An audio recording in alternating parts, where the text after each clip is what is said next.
নবী জন্য একটা হাদিসের মধ্যে ডাক দিয়ে বললেন, ও পৃথিবীর মানুষ, আমার উম্মত শোনো, যদি দুইটা জিনিসের গ্যারান্টি তোমরা আমাকে দিতে পারো, আমি নবীজি তোমাদের জান্নাতের গ্যারান্টি দিয়ে দিলাম। এক নাম্বার হলো দুইটা চলের মাঝখানের বস্তু, তার নাম জিহ্বা। আর দুই নাম্বার দুইটা পায়ের মাঝখানের বস্তু, তার নাম লজ্জাস্থান। এই দুইটা জিনিসের গ্যারান্টি দিলে নবী জান্নাতের গ্যারান্টি দিয়েছেন। যেই মানুষটা জীবনে কোনোদিন মিথ্যা কথা বলেন নাই, আমার মায়েরা, ওই নবীজি আপনাদের জন্য বড় খোঁজ খবর দিয়েছেন। অতএব দুই পায়ের মাঝখানের সেই লজ্জাস্থানের হেফাজত করুন, এবং দুই চোয়ালের মাঝখান জিহ্বাটার হেফাজত করুন। জিহ্বাটা এমন অস্ত্র, আজকে ধারালো অস্ত্র দিয়া যদি আঘাত করেন, ওই আঘাতটা অতি তাড়াতাড়ি আপনার কিন্তু মিলে যাবে। কিন্তু জিহ্বা এমন একটা ছুরি, কথার মাধ্যম দিয়ে আঘাত দিলে অনেক কথা আছে যেই কথার আঘাতটা মরণ পর্যন্ত অন্য মানুষ বলতে পারে না। এই জন্য এমন কোনো কথা প্রতিবেশীকে বলবো না, আমার প্রতিবেশী অন্য কোনো মাকে বলবো না, বোনকে বলবো না, যেন তারা আমার কথার মাধ্যমে এমন কষ্ট পেয়ে যায়। তাহলে আমরা দুই চোয়ালের মাঝখানের বস্তুর হেফাজত করব। এবং নবীজি বলা অনুযায়ী 3 নাম্বার আপনাদের আমল হলো সতীত্বের হেফাজত করা, লজ্জাস্থানের হেফাজত করা। এইটা যে কত বড় গুণ আপনাদের বললে একটু সুবিধা হবে। সূরার নাম সূরা আন-নূর, 11 থেকে 19 নম্বর আয়াতটা নাজিল হয়েছে আম্মাজান আয়েশা সিদ্দিকা রাদিয়াল্লাহু তাআলা আনহার সপক্ষে চরিত্রের গ্যারান্টি দিয়া আল্লাহ পাক এই আয়াতগুলো নাজিল করেছিলেন। আম্মাজান আয়েশা নবীর সাথে যুদ্ধে গিয়েছেন। নবী যে কোনো যুদ্ধে স্ত্রী নিয়ে যেতেন। ভাগ্যক্রমে ওই যুদ্ধে, সম্ভবত মুস্তালিকের যুদ্ধ হবে মুসলমানদের, সেই যুদ্ধে নবীজি গেলেন, আম্মাজান আয়েশাকে সাথে করে নিয়ে গেলেন। নবীজি ছিলেন, নবীর স্ত্রী আম্মাজান আয়েশা ছিলেন বড় হালকা পাতলা। তিনি যেই হাওদার মধ্যে যাইতেন, উনি উঠলেও যেমন ওজন, না উঠলেও প্রায় ওই রকমই ওজন। যেই সাহাবীগুলো হাওদা বহন করতেন, ওনারা বুঝতে পারতেন না যে আম্মাজান ভিতরে আছে কি নাই, কারণ উনি উঠলে 5-7 জন মানুষ ধরে উঠাতো। আম্মাজান ছিলেন বড়ই রোগা টাইপের, এই জন্য বড় কম বেশ হতো না ওজনটা। যুদ্ধে জয়লাভ হলো, বিনা যুদ্ধেই চলে আসবেন। একটি অপরিচিত জায়গায় হাওদাকে রাখা হলো। আম্মাজান আয়েশা সিদ্দিকা রাদিয়াল্লাহু তাআলা আনহা, উনি নিজের জরুরত সারবার জন্য চলে গেলেন। ওনার গলায় একটি হার ছিল, ওই হারটা উনি ওনার ভাগ্নির থেকে নিয়েছিলেন। হারটা পড়ে গেল, খোঁজার জন্য গেলেন, এদিকে কাফেলা চলে গেল। আম্মাজান এসে দেখেন কাফেলা চলে গিয়েছেন। রব্বুল আলামিন মানব জাতির হেদায়েতের জন্য কোরআনুল কারীমের মধ্যে 114টি সূরা নাজিল করলেন। এর মধ্যে সিরিয়ালে 4th নাম্বার সূরা, সূরার নাম সূরা আন-নিসা। আল্লাহ পাক আপনাদের নামে একটি সূরা নাজিল করেছেন, 4th নাম্বার সিরিয়ালে কোরআনুল কারীমের মধ্যে পাবেন। এই সূরার 126 নম্বর আয়াতের মধ্যে রব্বুল আলামিন ডাক দিয়ে বলছেন, ও বান্দা বান্দি, আমি রব এখানে 2 গোত্রের 2 শ্রেণীর কথাই বললাম, শুধু পুরুষের কথা বলি নাই।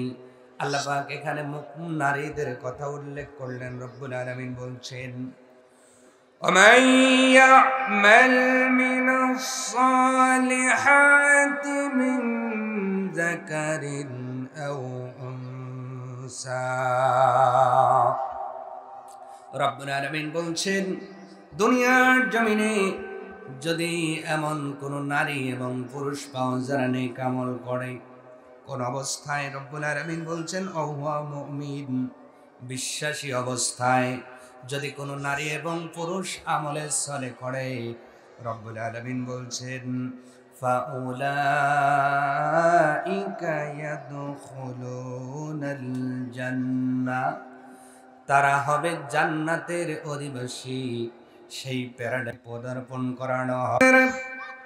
দুনিয়ার জমিনে আমরা যা করি তা করি, আমাদের টার্গেট হলো জান্নাত। পৃথিবীর জমিনে অনেক মহিলা আছেন, মা বোনেরা আছেন, আমল যদিও অল্প করে, কিন্তু রাত্রে বেলায় ঘুমানোর পূর্বে মনে মনে আশা হলো, আল্লাহ তুমি জান্নাতুল ফেরদাউস দিয়ে দিও। জান্নাতুল ফেরদাউস চাইলে হবে না, জান্নাতুল ফেরদাউসে যাওয়ার জন্য রব্বুল আলামিন যা আদেশ করেছেন তা মেনে নিতে হবে, যতগুলো কাজ নিষেধ করেছেন তা ছেড়ে দিতে হবে। ও পাবনার মহিলারা ভালো করে বুঝবেন, বিশ্বাসী অবস্থায় যেই সকল নারী এবং পুরুষ আমলে সলে করবেন, রব্বুল আলামিন তাদের জান্নাতি বলে ঘোষণা দিয়েছেন। অতএব বিশ্বাসী অবস্থায় যদি আমরা নেক আমল করে মালিকের কাছে ধরা দিতে পারি, রব্বুল আলামিন বলছেন ওই মানুষগুলোকে দিয়ে আমি আল্লাহ আমার জান্নাত পূরণ করব। সুবহানাল্লাহ। পুরুষদের আমলের সংখ্যা একটু বেশি, দায়িত্ব বেশি, ডিউটি বেশি, যেহেতু তাদের ইনকাম করতে হয়, রিজিক অন্বেষণ করতে হয় এবং তা ব্যয় করতে হয়। প্রিয় মায়েরা, প্রিয় বোনেরা, আপনাদের অল্প কিছু সংখ্যক আমলের কথা আজকে বলবো, যেই আমলগুলো করার মাধ্যম দিয়ে হয়তো আপনার আল্লাহর জান্নাতবাসী হয়ে যাবেন। আমার মন গড়া কোনো বক্তৃতা, ঘোষণা নয়, এটা ঘোষণা দিয়েছেন মুহাম্মদুর রাসূলুল্লাহ সাল্লাল্লাহু আলাইহি ওয়াসাল্লাম। মনে রাখবেন মায়েরা, বোনেরা, আপনার একটা খনির মতো, আপনার একটা খনির মতো। খনির যদি যত্ন নেওয়া যায়, ভালো করে উঠানো যায়, সেই খনির থেকে লাভবান হয় জাতি।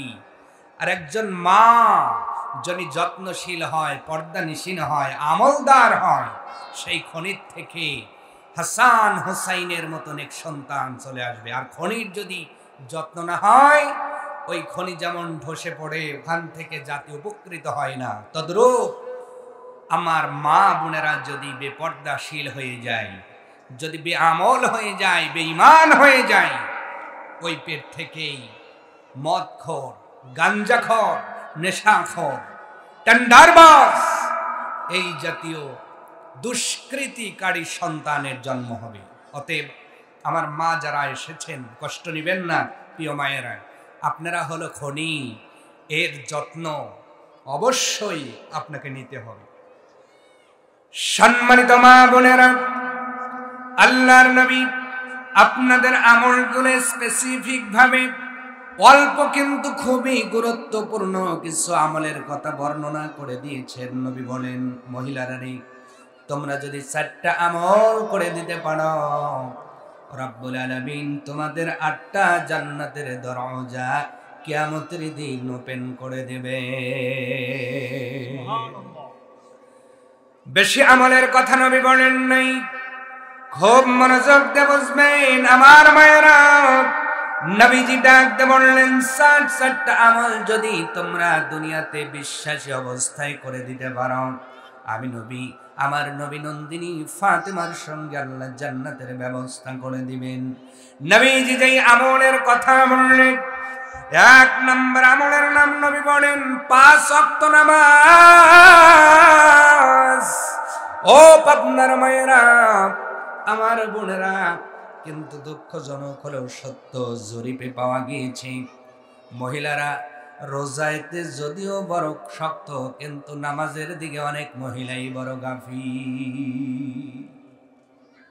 বেশিরভাগ মহিলার নামাজ ছুটে যায় সন্তানের দেখভাল করতে গিয়ে, বেশিরভাগ মহিলার নামাজ ছুটে যায় সাংসারিক কাজ করতে গিয়ে। মায়েরা, সংসার আপনার সাথে যাবে না, আপনার সন্তান আপনার সাথে যাবে না, আপনার সম্পদ, আপনার স্বামী আপনার সাথে যাবে না, আপনার সাথে কবরে যেটা যাবে সেটা হলো নেক আমল। এই জন্য নেক আমলের মধ্যে সবচেয়ে শ্রেষ্ঠ নেক আমলের নাম হলো নামাজ। কোন কারণেই নামাজ যেন ছুটে না যায়। নামাজের মতো গুরুত্বপূর্ণ ইবাদত রব্বুল আলামিন ডাক দিয়ে বলেন, পৃথিবীর মানুষ, وأقيموا الصلاة وآتوا الزكاة واركعوا مع الراكعين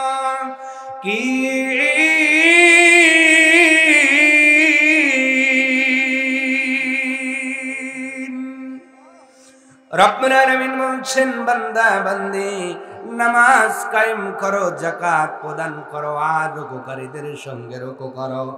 অল্প সময় বেশি কথা ভালো করে বুঝে যাবেন রব্বুল আলামিন কেন নামাজের ব্যবস্থা করলেন। অল্প শর্টে বলছি, এক কথায় উত্তরের মতো বলছি। আল্লাহ মানুষ সৃষ্টি করেছেন, মানুষ কেমনে ভালো থাকবেন আল্লাহ ভালো জানেন।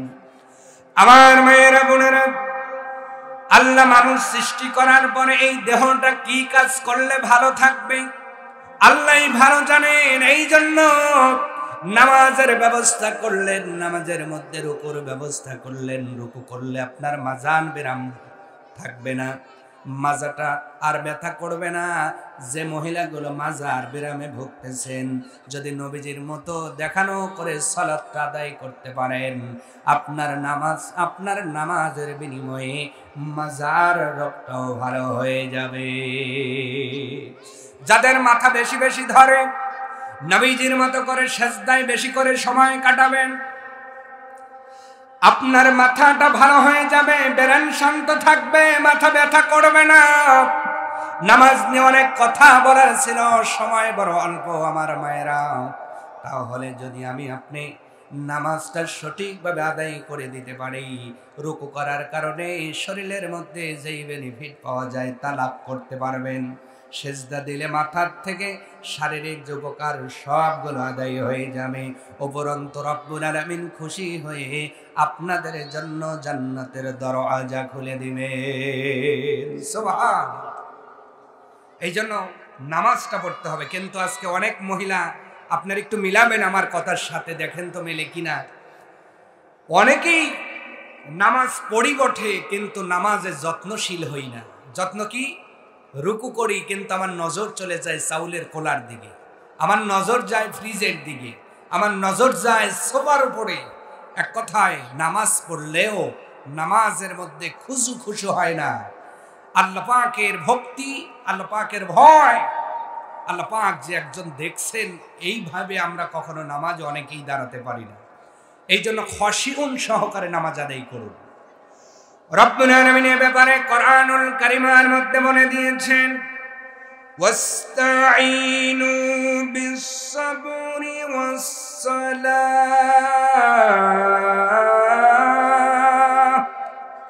রব্বুল আলামিন মানব জাতিকে ডাক দিয়ে বলছেন, ও মানব জাতিরা, নামাজের মাধ্যমে তোমরা ধৈর্য ধারণ করো। ওয়া ইন্নাহা লাকাবীরাতুন ইল্লা আলাল খাশিঈন। রব্বুল আলামিন বলছেন, যারা বিনয়ী এরা ছাড়া নামাজে ধৈর্য ধরা খুবই কঠিন। এই জন্য যদি বিনয়ী না হতে পারি, ধৈর্য নিয়ে নামাজ যদি আদায় না হয়, নামাজ পড়েও জাহান্নামে যেতে হবে। মায়েরা বোনেরা, এই জন্য নামাজ আমরা পড়ব খুশু এবং বিনয়ের সহিত। আল্লাহ পাক যেন আমার পাবনার মা বোনদেরকে খুশুর সহিত নামাজ আদায় করার তৌফিক দান করেন। আল্লাহুম্মা আমিন। আমার মায়েরা বোনেরা, নবীজি আপনাদের জন্য 4টা আমলের কথা বলেছেন। 1 নাম্বার হলো নামাজ। 5 ওয়াক্ত নামাজ যদি কোনো মহিলা সঠিকভাবে আদায় করে দিতে পারে, আল্লাহ পাক তার জন্য 2টা জান্নাতের দরওয়াজা খুলে দিবেন। নবীজি 2 নাম্বার বলছেন, ও মহিলারা, তোমরা যদি জান্নাতে যেতে চাও, রমজানের রোজা রাখবা। এই রমাদানের রোজাটা ঢাল স্বরূপ কিয়ামতের দিন মানুষকে জাহান্নামের আগুন থেকে বাঁচাবে। যুদ্ধের ময়দানে ঢাল যেমন শত্রু পক্ষের তরবারির থেকে নিজেকে হেফাজত করার জন্য ওই সৈনিক ঢাল ব্যবহার করে, রমজানের রোজাটা কিয়ামতের দিন মানুষের জন্য ঢাল স্বরূপ হয়ে যাবে। জাহান্নামের আযাবগুলো ওই ঢালের মাধ্যমে প্রতিরোধ করে দিবেন রব্বুল আলামিন। এই জন্য রমজানের রোজা আমরা ছেড়ে দিব না মায়েরা। কিন্তু দুঃখজনক হলেও সত্য, রমজান মাস আসলে অনেকেরই গ্যাস্ট্রিক বেড়ে যায়। পেটের পীড়া বেড়ে যায়। আবার অনেকেই তো অহংকার করে বলে ভাত নাই যার রোজা হলো তার। ভাত আমার আছে, আমি 3 বেলা খাবো। মায়েরা, রমজানের রোজাটা খুবই গুরুত্বপূর্ণ।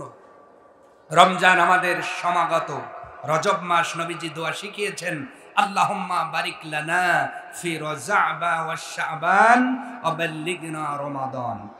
মায়েরা বোনের, এই দোয়াটা নবীজি এই মাস থেকে বেশি বেশি পড়তেন।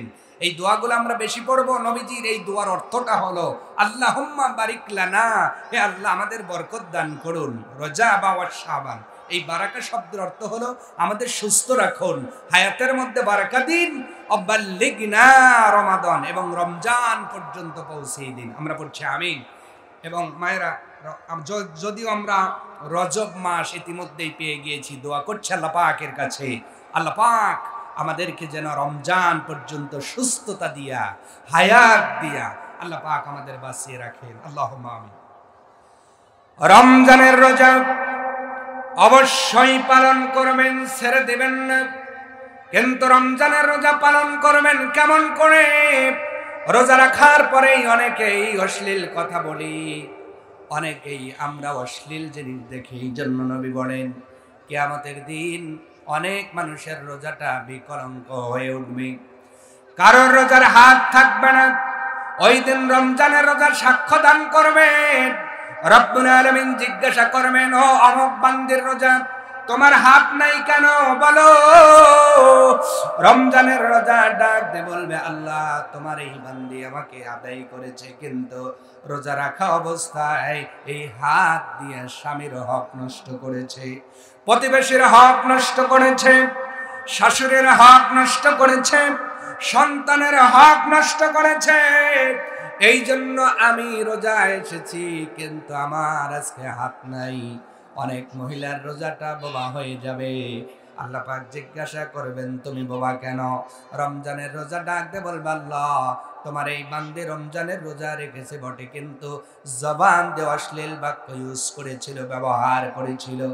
ঝগড়া লাগলে তো আমাদের হুঁশ থাকে না, অনেক কথা বলতে বলতে যেটা বলা যায় তাও বলি, না বলা যায় তাও বলি। তাদের রমজানের রোজাটা বোবা হয়ে উঠবে, কারো রোজা অন্ধ হয়ে যাবে। তার কারণ হলো রোজা রেখে তারা অশ্লীল জিনিস দেখেছে। আমার মায়েরা বোনেরা, সারা বছর আপনারা টেলিভিশন দেখেন, রমজান আসলেও ছাড়তে পারি না।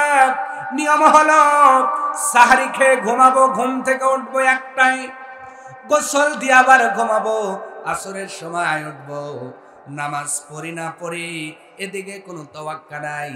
কিন্তু আমাদের সময়টা ঘুমে চলে যায়, আর অধিকাংশ সময় টেলিভিশন দেখতেই চলে যায়।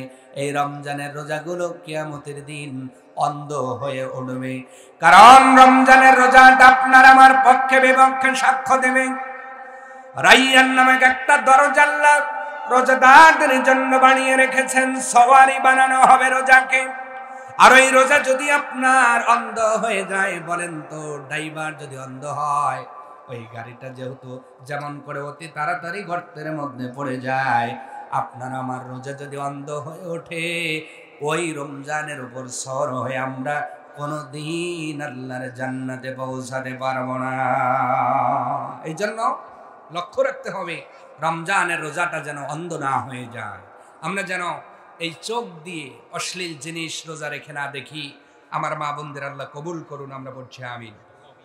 এরপরে রব্বুল আলামিনের পয়গম্বর সবচেয়ে গুরুত্বপূর্ণ একটি বিষয় বর্ণনা করেছেন, যেটা বর্তমান এই সময় অধিকাংশ বললেও হয়তো ভুল হবে না।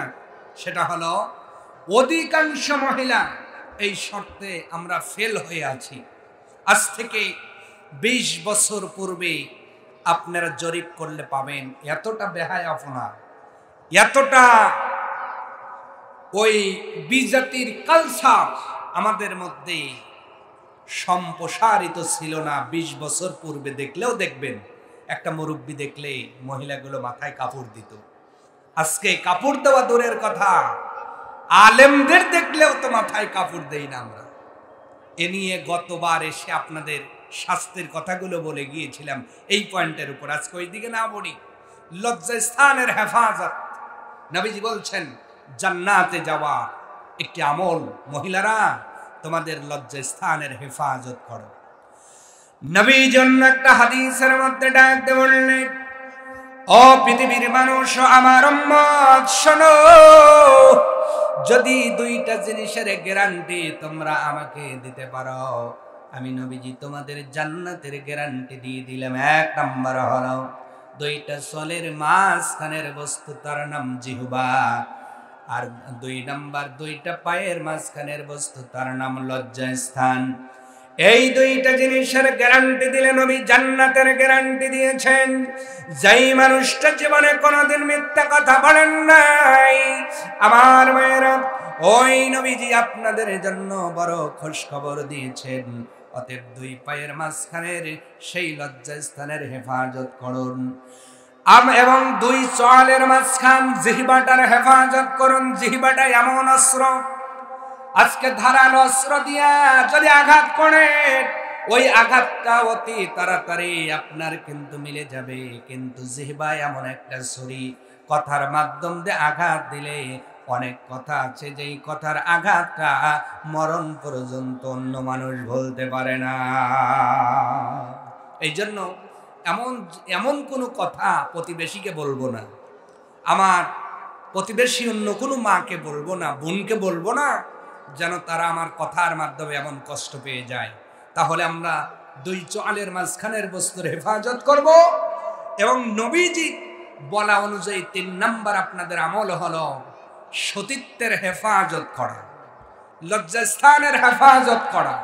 এইটা যে কত বড় গুণ আপনাদের বললে একটু সুবিধা হবে। সূরার নাম সূরা আন-নূর, 11 থেকে 19 নম্বর আয়াতটা নাজিল হয়েছে আম্মাজান আয়েশা সিদ্দিকা রাদিয়াল্লাহু তাআলা আনহার সপক্ষে চরিত্রের গ্যারান্টি দিয়া আল্লাহ পাক এই আয়াতগুলো নাজিল করেছিলেন। আম্মাজান আয়েশা নবীর সাথে যুদ্ধে গিয়েছেন। নবী যে কোনো যুদ্ধে স্ত্রী নিয়ে যেতেন। ভাগ্যক্রমে ওই যুদ্ধে, সম্ভবত মুস্তালিকের যুদ্ধ হবে মুসলমানদের, সেই যুদ্ধে নবীজি গেলেন, আম্মাজান আয়েশাকে সাথে করে নিয়ে গেলেন। নবীজি ছিলেন, নবীর স্ত্রী আম্মাজান আয়েশা ছিলেন বড় হালকা পাতলা। তিনি যেই হাওদার মধ্যে যাইতেন, উনি উঠলেও যেমন ওজন, না উঠলেও পুরো ওই রকমই ওজন। যেই সাহাবীগুলো হাওদা বহন করতেন, ওনারা বুঝতে পারতেন না যে আম্মাজান ভিতরে আছে কি নাই, কারণ উনি উঠলে 5-7 জন মানুষ ধরে উঠাতো। আম্মাজান ছিলেন বড়ই রোগা টাইপের, এই জন্য বড় কম বেশ হতো না ওজনটা। যুদ্ধে জয়লাভ হলো, বিনা যুদ্ধেই চলে আসবেন একটি অপরিচিত জায়গায় হাওদাকে রাখা হলো। আম্মাজান আয়েশা সিদ্দিকা রাদিয়াল্লাহু তাআলা আনহা, উনি নিজের জরুরত সারবার জন্য চলে গেলেন। ওনার গলায় একটি হার ছিল, ওই হারটা উনি ওনার ভাগ্নির থেকে নিয়েছিলেন। হারটা পড়ে গেল, খোঁজার জন্য গেলেন, এদিকে কাফেলা চলে গেল। আম্মাজান এসে দেখেন কাফেলা চলে গিয়েছেন। আম্মাজান আয়েশা সিদ্দিকা অনেক চাদর মুড়ি দিয়ে শুয়ে পড়লেন। ওনার চিন্তা হলো, যদি এই রাস্তা দিয়ে আবার কেউ যায়, অথবা হাওদার যিনি প্রহরী উনি যদি দেখে ভিতরে আম্মাজান আয়েশা নাই, আবার তারা ফিরে আসবেন। এই চিন্তা করে উনি রয়ে গেলেন, চাদর মুড়ি দিয়ে ঘুম এসে গেলেন। আমার মায়েরা, বোনেরা, এবার আপনার ওই হাওদার ওই কাফেলার একদম শেষে যিনি অবস্থান করতেছিলেন, নবীর সাহাবী, নাম হলো সফওয়ান রাদিয়াল্লাহু তাআলা আনহু। ওনার দায়িত্ব ছিল কাফেলার পিছু পিছু যাওয়া, কেউ কিছু রেখে গেল কিনা এটা দেখার জন্য। কাফেলা চলে যাওয়ার কিছু সময় পরে হযরত সফওয়ান রাদিয়াল্লাহু তাআলা এসে দেখলেন দূর থেকে কে যেন ঘুমিয়ে আছেন। পর্দার আয়াত নাজিলের পূর্বে হযরত সফওয়ান রাদিয়াল্লাহু তাআলা আম্মাজান আয়েশাকে দেখেছিলেন।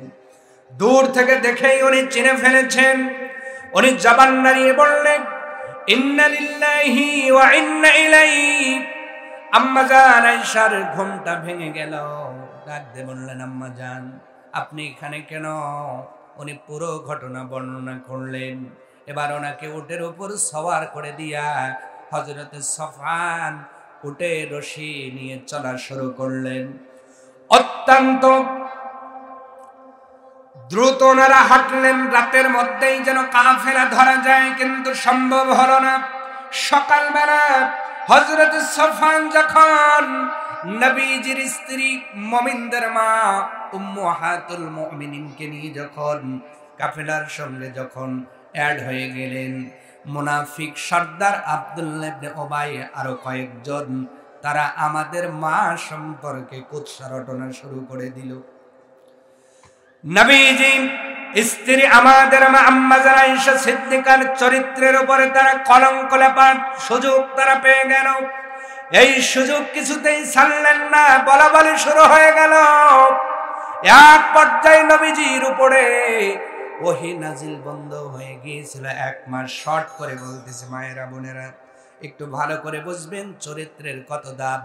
চরিত্রবান হলে আম্মা জান আয়েশার সপক্ষে আল্লাহ কোরআনুল কারীমের আয়াত নাজিল করেছেন। একটা নয়, দুইটা নয়, 11 নম্বর থেকে 19 নম্বর আয়াত পর্যন্ত সূরা নূরের আল্লাহ শুধুমাত্র আমাদের আম্মা জান আয়েশা সিদ্দিকার জন্য নাজিল করেছেন। এই জন্যই চরিত্রের বড় দাম, চরিত্রের বড় দাম। মাকাল ফলটা বড় সুন্দর, কিন্তু উপরে চকচকা ভিতরে ভকভকা।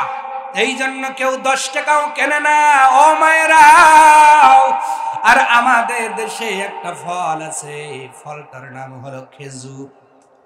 এই খেজুরের মধ্যে একটা ভালো এক মানের একটা খেজুরের নাম হলো আজওয়া, কিন্তু খেজুরের মধ্যে আটিও আছে না নাই? আছে আটি, আটিও থাকে, থাকে না?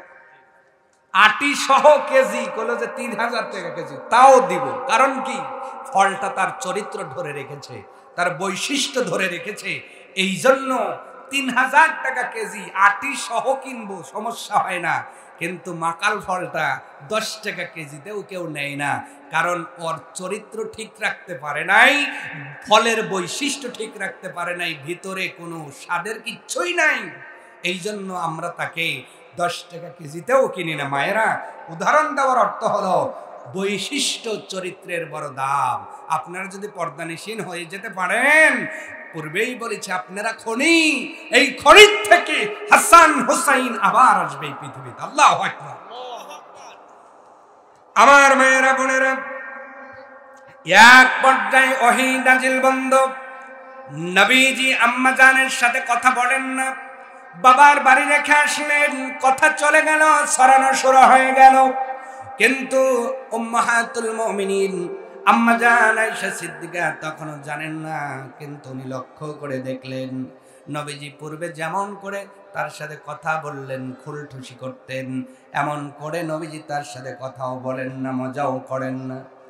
একদিন নবীজি যে বললেন, আয়েশা রে, তোমার সম্পর্কে কথা হয়, যে কথা হয়, তুমি কি এই কাজ করেছো? যদি করে থাকো আল্লাহর কাছে তুমি তওবা করো। আম্মা জান আয়েশা শোনার পরে চোখের পানি ঝরঝর করে ছেড়ে দিয়েছেন।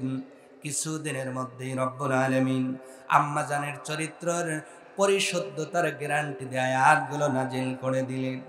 আয়াত নাজিল হয়ে যাওয়ার পরে আমার আম্মা জান আয়েশা সিদ্দিকার মা বড় খুশি হয়ে গেলেন। ডাক দিয়ে বললেন, ও বিটি আয়েশা, যাও নবীজির কাছে যাও, তোমার চরিত্রের বড় দাম আল্লাহ আয়াত নাজিল করেছেন। আম্মা জান অভিমান করলেন, বললেন না, আমি যাব না। নবীজি আমাকে এমন কথা বললেন, আমি কেন তওবা করব? কারণ পৃথিবীর কেউ না জানলে আমি আয়েশা জানি আমার চরিত্রের মধ্যে কোনো কলঙ্ক নাই। আম্মা জান আয়েশা অভিমান করে বসে রইলেন। মায়েরা, এখান থেকে একটা পয়েন্ট আপনাদের বলছি। আম্মা জান নিজে জানেন ওনার চরিত্রের কোনো দাগ নাই। আজকে আপনাদের চরিত্র কত ভালো আপনারাই ভালো বলতে পারবেন। দুনিয়ার কোনো মানুষ সার্টিফিকেট দিলে সেই চরিত্র আল্লাহর কাছে গ্রহণযোগ্যতা নয়। আপনি বলবেন, আপনিই জানেন আপনার চরিত্রটা কত ভালো আছে।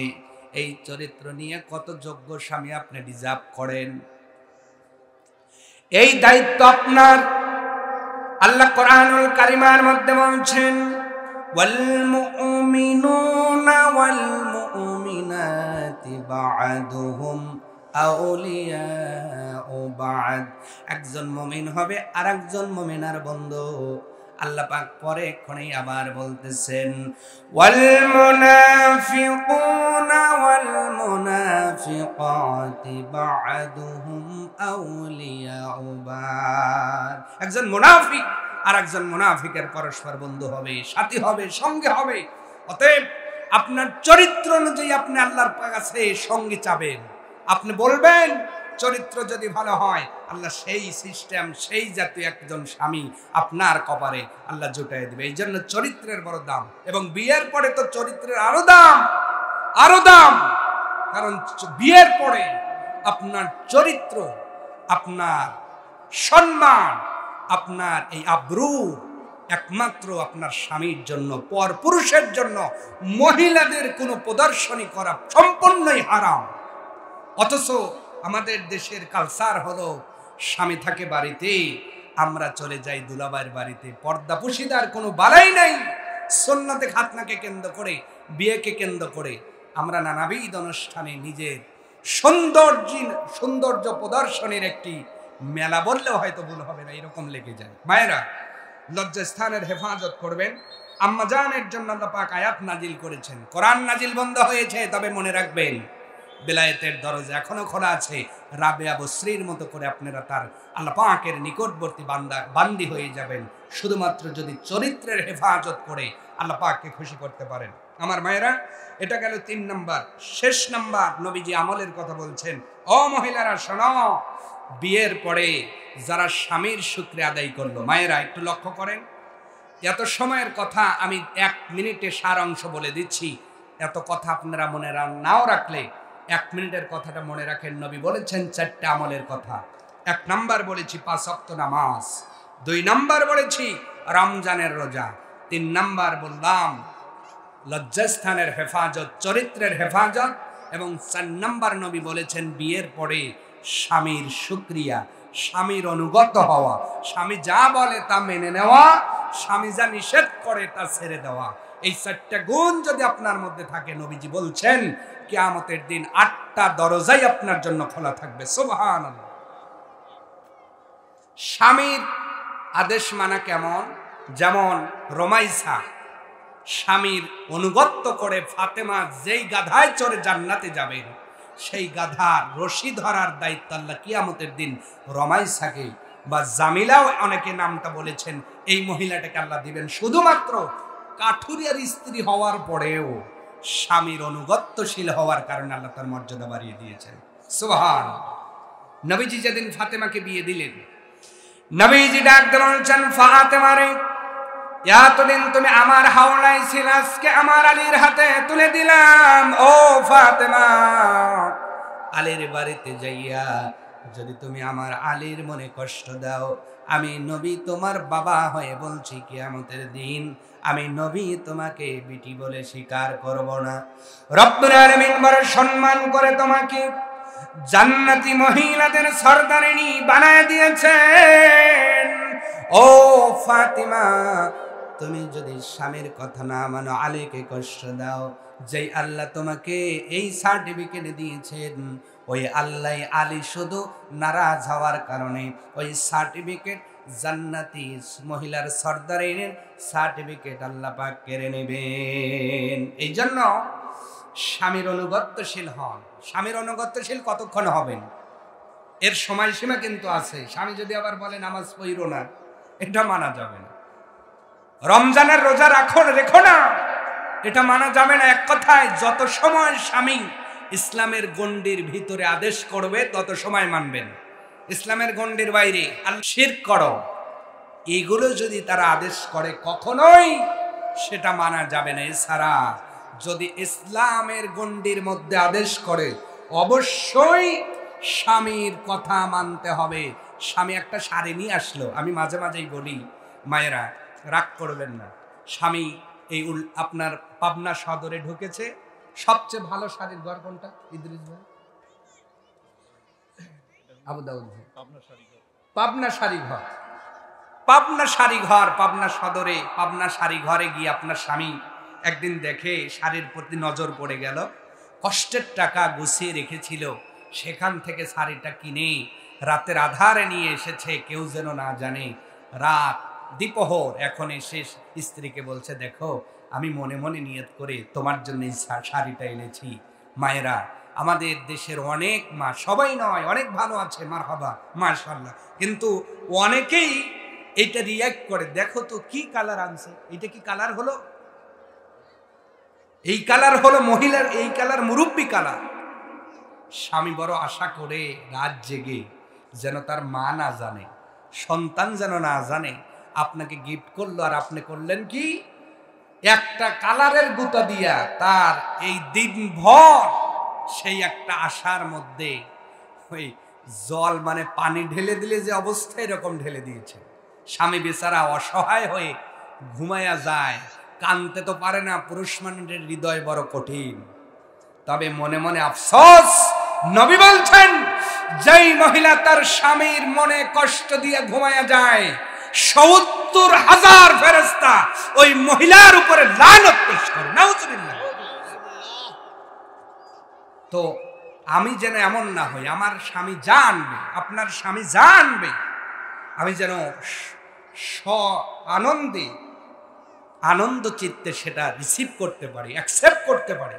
আমি যেন হাসি মুখে, নবী বলছেন, তোমার স্বামী কষ্ট করে ঘাম ঝরিয়ে তোমার বাড়িতে ঢুকলো, তুমি এমন একটা ব্যবহার করো, একটা মিসমুসকে হাসি দাও, তোমার হাসির সাথে মিলাইয়া তোমার স্বামীও যদি হাসি দিতে পারে, নবীজি বলছেন ওই স্ত্রীর দিনের সগীরা গুনাহ রব্বুল আলামিন মাফ করে দেন। আমরা কি করি? আবার বলছি, সবাই খারাপ তা না, অনেক ভালো আছেন, যাদের মধ্যে আছে তাদের বলছি। আমরা কি করি? হাসি ফুটানো দূরের কথা, যখন স্বামী অফিস থেকে আসলো, কষ্ট করে আসলো, আরো নানান ধরনের অভিযোগ তার গাড়ির মধ্যে চাপায়া দিই, বলি কি, তোমার মা এইটা করেছে, তোমার বাপ এইটা করেছে। কেন স্বামীকে তার বাবা বলবেন কেন? আপনার কি বাবা নয়? আপনার কি মুরব্বী নয়? আপনি কি যতদিন আপনার স্বামীকে তার বাবার থেকে আপনার মুরব্বিতে আনতে না পারবেন, মনে রাখবেন মায়েরা, ততদিন সংসারের শান্তি আসবে না। মুরব্বি তো মুরব্বি, জানাহা যুল্লি মিনার রাহমা, কোরআনের বক্তৃতা হলো, তাদের মাঝে, তাদের সামনে আপনি আমি রহমতের স্নেহের ডানা, শ্রদ্ধার ডানা বিছায় দেব, তারা আমাদের স্নেহ করবেন। আপনার স্বামী, আপনার স্বামীর বাবা আপনারও তো মুরব্বি, আপনি কেন বলবেন তোমার বাবা এইটা করলো, তোমার মা এইটা করলো? এই জন্য 2 বছর পরে আপনার স্বামীও বলতে শেখে, শ্বশুর বাড়িতে গিয়ে আসার পরে কানে কানে বলে, জোরে তো বলতে পারে না, কানে বলে তোমার মা এইটা করলো, তোমার বাবা এইটা করলো। মনে রাখবেন, কোন স্বামী প্রথমে আপনাদের বলবে না তোমার বাবা, তোমার মা, আপনাদের বলা শুই না স্বামীরা বলতে শেখে যে এইটা তোমার মা, এইটা তোমার বাবা। আমি বলবো, আপনারা এইভাবে বলবেন না, স্বামীর শুকরিয়া হন। আপনার ভাইকে কিছু টাকা দিবেন, স্বামীর পকেট মাইরা দিয়েন না, দেয় না মামা? স্বামী পাঞ্জাবি শার্ট রাইখা হয়তো গেছে, এসে থেকে 200 টাকা নাই, যদি বলে, অনেক মহিলা আবার কয় চোখ ছবো, আবার যদি একবার বলে কয় কোরআন শরীফ মাথায় নেব, আবার যদি একটু বলে কয় মসজিদে যায় শুইয়া বলবো নেই নাই। আমার মা বোনদের চিন্তা হলো, ঈদের মধ্যে যাব, ছোট ভাইকে যদি 500 টাকা হাতে আপনি দিবেন, এটা আপনার স্বামীকে খুশি করে দিবেন, স্বামীকে বলে দিবেন, আপনার স্বামীর সাথে এমন একটা গুড রিলেশন, গুড সম্পর্ক স্থাপন করেন, বন্ধু হয়ে যান, তার সুখ সাথী হয়ে যান, দুঃখের সাথী হয়ে যান। আপনার স্বামীও বুঝবে যে তারও ভাই, এটা ছোট ভাই, ঈদের মধ্যে তাকে দিতে হবে। আপনি স্বামীকে খুশি না করলে কখনোই কাঙ্ক্ষিত রেজাল্ট বয়ে আসবে না। এই জন্য স্বামীর হক আদায় করব, স্বামীর শুকরিয়া আদায় করব। মারা বোনেরা, আজান হয়ে যাবে, আমরা আজানের পরেই মোনাজাত দিব। আমি অল্প সময় কথা বলেছি, এরপরেও চেষ্টা করেছি আপনাদেরকে অবশ্যই কোরআন সুন্নাহ মোতাবেক আলোচনা শোনানোর জন্য। 4টা আমল করবেন, আল্লাহ 8টা জান্নাতের দরজা খুলে দিবেন। আপনারা দ্বিতীয় বক্তার কাছে অনেক টাকা দিয়েছেন এই প্রতিষ্ঠানের জন্য, আপনাদের কত, আপনারা যে খনি, এইটা বোঝাতে গেলে তো সময় লাগবে কোরআন হাদিস দিয়ে। আপনার পেট থেকে যখন সন্তান হবে, ডিউটি আপনার বেশি। মা যদি ভালো হয়, সন্তান ভালো হয়। মা যদি কেয়ারফুল হয়, সন্তানটা মানুষ হয়। আর মা যদি কেয়ারলেস হয়, যত্নশীল না হয়ে যত্ন না শেখে ওই সন্তান মানুষ হয় না। মায়েরা, বাইজিদ বুস্তামির জীবনী খুলে দেখেন, বাবা মরে গিয়েছিল ছোটবেলায়, কিভাবে মানুষ করেছেন কষ্টের সাথে পাচার ধরে, নিজে পরের বাড়িতে খেটে এমন একটা সন্তান গঠন করেছিলেন যেই সন্তানটা যুগ বরণ্যলি হয়ে গিয়েছে। আমার মায়েরা, আপনারা সন্তানের প্রতি যত্নশীল হবেন, কেয়ারফুল হবেন। স্বামী চলে যাবে রিজিকের ধান্দায়, সন্তান মানুষ করার সিংহভাগ দায়িত্ব আপনাকেই নিতে হবে। তাহলে আগামীর দেশ কোরআন সন্ন্যার দেশ হবে। আগামীর দেশ আপনার আমার সন্তানের জন্য একটি স্বর্গ হবে, জান্নাত হবে। আমরা এমন একটা দেশ আমার সন্তানদের উপহার দিতে চাই। আল্লাহ যেন কবুল আর মঞ্জুর করেন। আমরা পড়ছি আমিন। আমার মায়েরা, যদি সেই সন্তান মানুষ করার কারিগর এই মাদ্রাসায় কিছু অর্থ আপনারা দিতে চান, আমি আপনাদের কাছে এই মুহূর্তে চাচ্ছি, যারা যারা দিবেন একটু দিয়ে অতি তাড়াতাড়ি শরিক হবেন। আমি আপনাদের জন্য দোয়া